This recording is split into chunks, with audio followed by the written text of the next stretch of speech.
Hello, my crafty friends. I hope you're having a wonderful day. Welcome to the 12 Days of Christmas series. Today is the first day, and I'm so excited.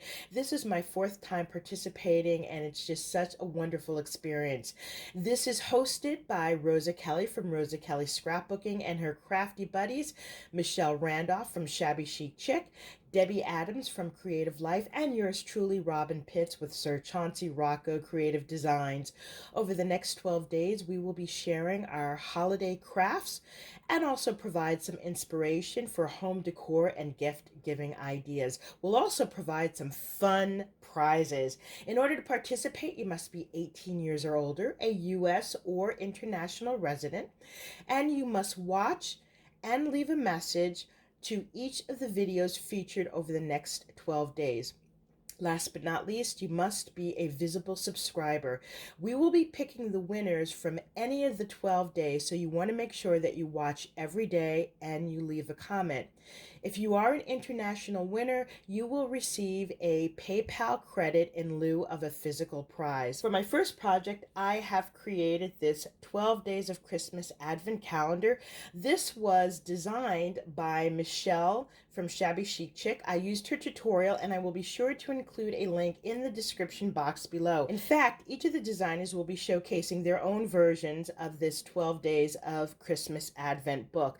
This was so much fun, and Michelle's tutorial is really easy to follow. Before we get into the details of the project, I wanted to tell you the paper collection that I used. I used a paper collection by Stamperia. It's called Make-A-Wish. I've had this in my craft vault for quite some time, and I'm so excited that I got to use it on this project. This is available at ASC Craft Supplies. They have two online locations. You can visit them at their Etsy store or on the web. Also, feel free to use my coupon code ROBYN10, that's all in capital letters, to receive a discount upon checkout. This book is quite sizable. It measures 8.5 by 8.5 inches, and it has a 4-inch spine. I just love this paper. It's got this wonderful patchwork theme. I'm going to adjust my camera so that I can give you a better view. This book is made out of chipboard. However, Michelle gives you options for how to make this book with cardstock. On the front, I created this fun shaker element. This is the square bracket frame. It's a digital file from MYSCRAPCHICK, and inside you can see these fun little houses. I've included the faux snow and some sequins.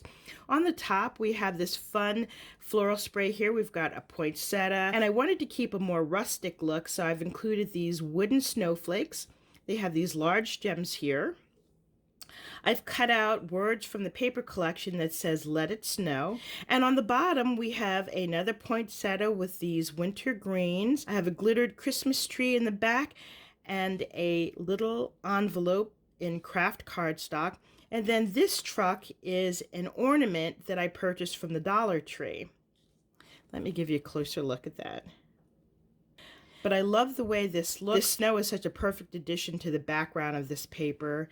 And as you can see in the center on the house here, it says 25. This is the side of the book. Again, we have more of this beautiful patchwork design, and we have a poinsettia here on the bottom. And then on the back, we have more of this fun patchwork design. On the top, it says, "Dear Santa." Over here, it says 25, Santa Claus is home, and then a window that says he's here. This is the other side. I used this ribbon as the closure. Let me show you the inside of the book.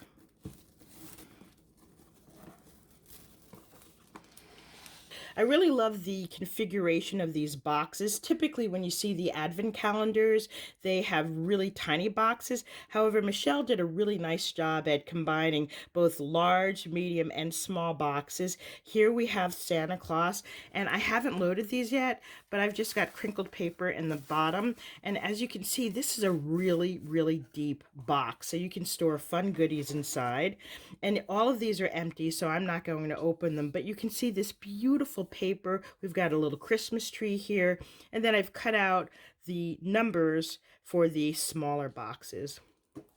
In the center, we have another cut apart, and it says Noel. On the right, we have another large box with this angel, and then more of the numbers here that I've cut out, and then a medium-sized box. So these two are the same, and then I've reversed these elements here just to shake it up a little bit. Later on in the series, I will be sharing with you some of the items that I've made to go inside these boxes, so you want to make sure to tune in. This concludes my review of my 12 Days of Christmas Advent Calendar. Once again, I will be sure to include a link to Michelle's tutorial in the description box below. Please be sure to tune in tomorrow for our second day of Christmas crafting. Thank you so much for joining me, and I look forward to seeing you soon. Bye for now. Happy crafting and Merry Christmas.